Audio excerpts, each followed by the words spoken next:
Do you think that your amendment on the resolution on Macedonia, which was adopted by the Foreign Committee, in which you ask for Hungary to extradite Nikola Gruevski, really got to the authorities in Budapest?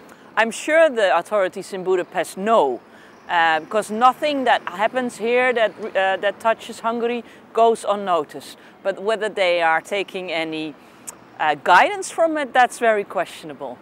Except two tweets by Commissioner Hahn, there was almost no reaction from the European Commission or the European Union member states on the escape of Nikola Gruevski from Macedonia. Why is this so? I think member states or prime ministers in member states still try to look away at what's going on in Hungary. This is not so much about not caring about Macedonia. This is about being seriously embarrassed about the backsliding of democracy in Hungary, and member states don't know how to act or don't want to act.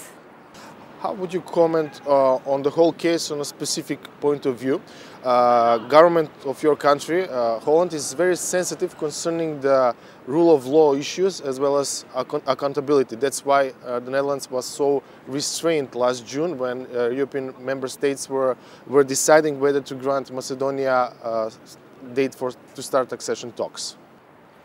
Well, I'm not sure if I would read it that way. I think there is a certain Euroscepsis in my country that makes the government, which is not, my party is not in it, which makes the government very reluctant to embrace new members. That, I think, would be the key issue. But if I can speak for myself, I am incredibly happy with the fact that we see progress now, particularly in the name change. I'm not saying that I'm happy with the fact you have to change your name, but I would like to see you joining the Union as soon as possible. You are the author of the European Parliament report in which you asked for removal of Hungary's right to vote in the European Union. Do you think that because of Orban's example of installing illiberal democracy in Hungary, which has a lot of followers in the European Union, the European project as a whole is losing momentum, is losing its sense? It's risky what's going on in Hungary, not only for Hungarian citizens, which is crucial, but it's risky because we seem to have ended up in a value crisis. We had a migration crisis, we had an economic crisis, we have a climate crisis, and now we're in a crisis where there seems to be a lack of respect of the European values, and people start to embrace the strong man that is there to protect. But that strong man is never protecting individuals or people from minorities. So yes, I think we're looking at a potential super crisis if member states refuse to actually act on Hungary, but also on Poland or what's going on in Romania. I would say that you are quite famous in Hungary because of your report. You are part of a government campaign over there, and you are a target because, as I said, of your report, and also they are making connections, your connections to you and to George Soros.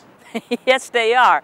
I never met Mr. Soros, and if you would look at the campaigns in Hungary, you would think George Soros is running to become the Prime Minister of Hungary or maybe a member of the European Parliament, but it's an old man living in the US who spends his money on education. And the university that he was supporting in Budapest is now moving to Vienna because the university is bullied away.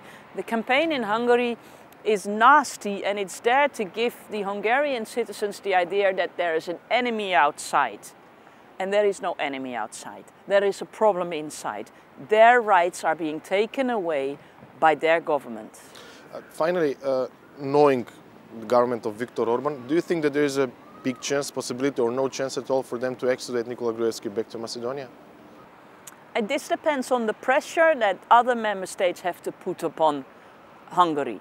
And it's unbelievable that the way Hungary treats refugees, they are locked up in a horrible circumstance. If you come from what's called a safe country in the eyes of the Hungarian government, you can hardly ask for asylum. And here comes a convicted, corrupted politician that gets asylum in a couple of days' time without having to go to that detention center. It proves again how much off the grid the Hungarian government is. But what I'm afraid of is that other member states, as well as the political leadership here of the European People's Party, is not responding. Thank you very much.